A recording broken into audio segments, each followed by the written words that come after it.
name is Robin Impending. I was in the house with Marty Reagin when the events began on September 10th that led ultimately to his death. While my version of the interaction between Marty and the code enforcement officers differs significantly from what was reported in the paper and what was released in Chief Jordan's statement, I am under advisement of counsel not to discuss it in a public forum. Mark Twain said, if you don't read the paper, you're not informed. If you do read the paper, you're misinformed. After all the disconcerting things in the media that were reported, I just want to say this about Marty Reagin.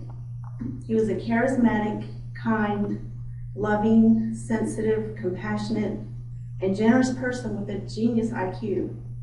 Marty had much to give, had so many things to accomplish, and his life was precious to all that loved him, especially his young daughter.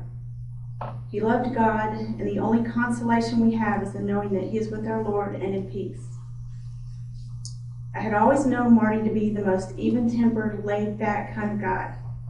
He did tell me that he suffered from bipolar disorder. I made the police aware of this in the very beginning of this incident. I wonder if things may have turned out differently that day if more of the Glenn County Police had received crisis intervention training in how to handle persons with mental illnesses and disorders. This training is free to all law enforcement groups because it is federally funded.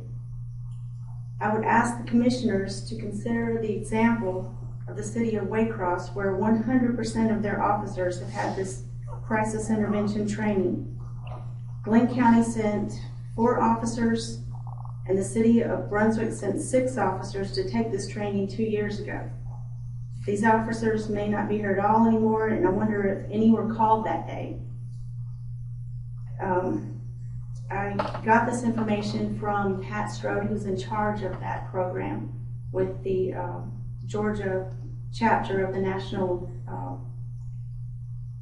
Association for Mental Illness that puts on this program.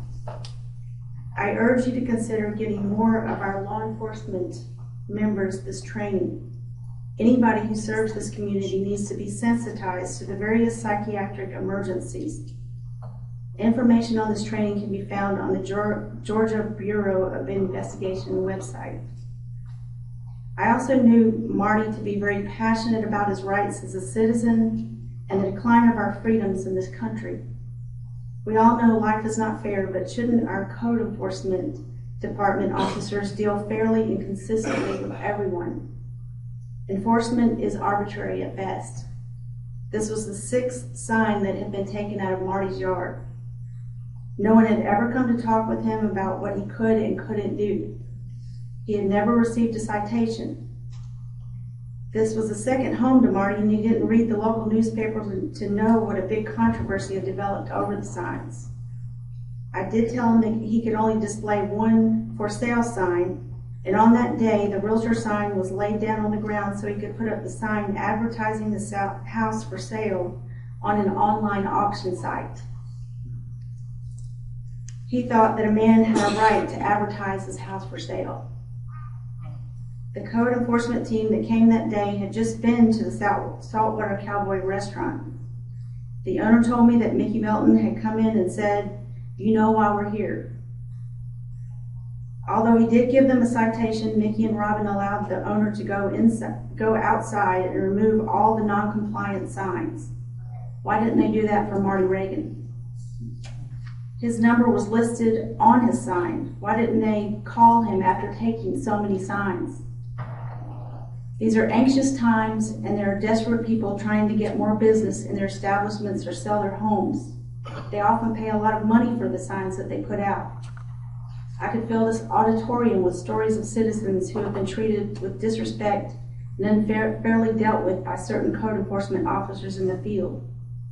My suggestion is to first hire or train people with high moral and ethical values and take the bad apples out. Second is to have them take the crisis intervention training to bring sensitivity not only to those with mental disorders, but to the ordinary citizen under financial distress or experiencing anxiety over personal hardships. We can't do yesterday over again, but we can learn from this tragedy and make some changes that will hopefully keep this from happening again.